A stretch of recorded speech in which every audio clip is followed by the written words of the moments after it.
A Tale of Two Fish. Since 2004, nationally, our consumption of seafood has been on the decline. But in Sunset Park and Greenpoint, two business owners are staking their livelihood on the fruit of the sea. It's clearing up. It's the mess. You can do.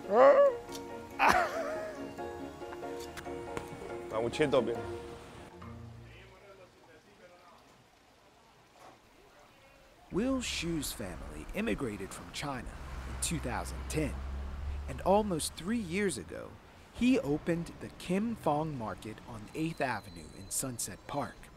My first Mandarin lesson. Crabs 3 for 10. 三个10块. Sangwa Sukwai! One of Brooklyn's most ethnically diverse neighborhoods, and home to one of the largest and fastest growing ethnic Chinese enclaves anywhere outside of Asia. Yeah. In the late 1960s, it was a different story. 8th Avenue was known as Little Norway. But as the Norwegians left the neighborhood, 8th Avenue slid into decline. By 1988, 90% of the storefronts in Sunset Park were abandoned. A mix of new arrivals from China and high-rent refuge seekers from Manhattan's Chinatown transformed Little Norway into the Chinatown we know today. And they brought their appetites with them. So this is a fish head. Salmon, $1.99 a pound. This is monkfish. Of course, salmon fillets, everyone knows. This is the head of the monkfish. You won't find this at most stores. This is a red snapper. Shrimp, everybody knows. According to a Nielsen consumer report, Asian Americans purchase fresh seafood 50% more frequently than the general market. There's a lot of supply around New York City. So you don't have to find them, they find you.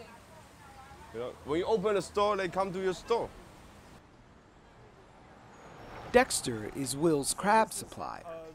He took over the family business started by his mom 4 decades ago, and he knows a thing or two about the fish biz. 300 bucks. Yeah. And that's the highest I've that's ever gold. seen. So the basic crux of this whole story is trying to find out why I can get 3 for $10 crabs here, but if I go to a different store, they cost easily twice as much. It can cost twice as much because like I said, seafood is it fluctuates. Mm-hmm. So sometimes there's a lot of crabs. Yeah. Sometimes there's not a lot of crabs, but the demand is there. Simple supply and demand. Yeah. I mean, I've never seen in my life crabs sell a bushel sell for $300 in my life, but this year it has reached that high because of the weather. What are the profit margins like in the crab business? When you wholesale, it's yeah. like $5, $10. You can't do any more than that because it's a competitive business. Yeah. 7 or 8 fish stores up and down 8th. Yeah, 8th Avenue from Yeah. 39th Street to 65th Street. So if we walk through, same price, everybody, every store, same price. Yeah. So maybe competition keeps the prices stable. That competition extends to the actual selection of fish. While shrimp, canned tuna, and salmon may be the default seafood settings for most Americans, here in Chinatown, they're blowing chicken of the sea out of the water.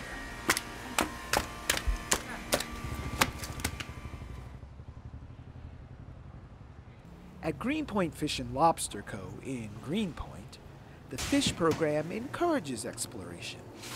And while you can always come for the salmon, the chances that you'll leave with something you never tried before are pretty high. Andrew Larson is the fishmonger at Greenpoint Fish and Lobster Co.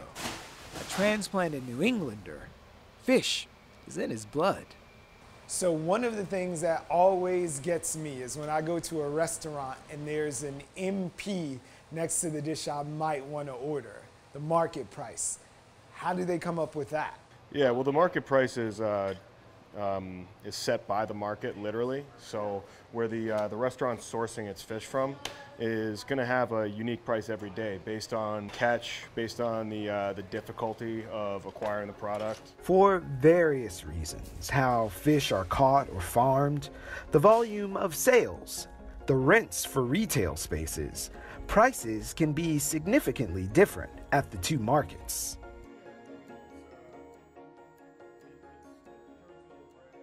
It all kind of just travels up the logging line, you know, to your plate. So how do you price a fish?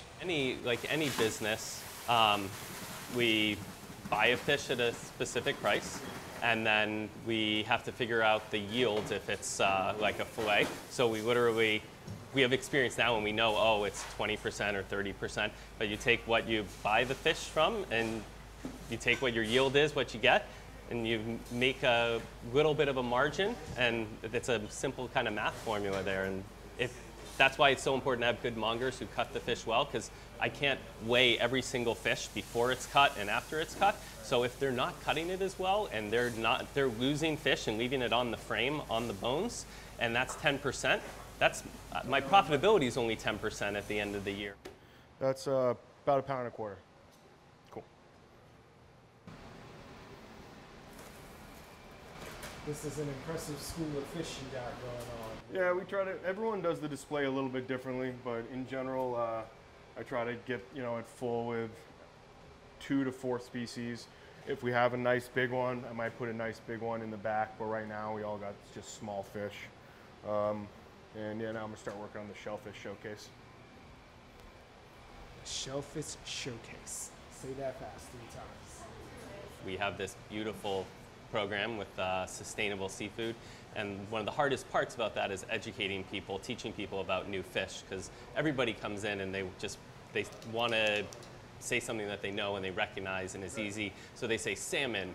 And if you don't have salmon that day, but you have a fish like porgy or you have bluefish or something that could be really similar but is even more sustainable and a better product for them to take, they'll be forced into it. And it's hard in the market. You can't do that. You cut your nose off to spite your face. But in the restaurant, you can put all of those fish into any dish. And if it's an approachable dish, people try it anyways, and then they love it, and you start to get people who want to try new things and come in all the time. So what if I jump on the G train and 10 stops away from here, I just walk by a place that smells like fish, and they don't have Massachusetts, Florida, North Carolina telling me where the fish is from?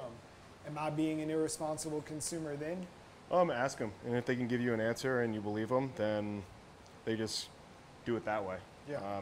You know, there's no right or wrong way necessarily to do it, but as long as people can provide you with these answers, then you're probably in a good place. So this fish is from Fulton Fish Market, and over there, there's lobster. It's winter, summertime. It's all from Boston. It's the season open. And winter time is all from Canada.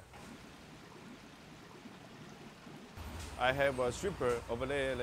They can ship the seafood every week to us.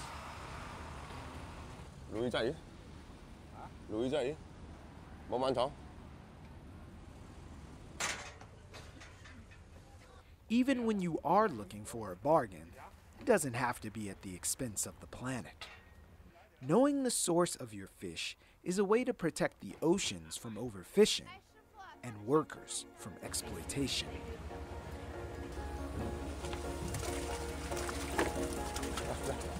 还是有人买3块2毛9不要。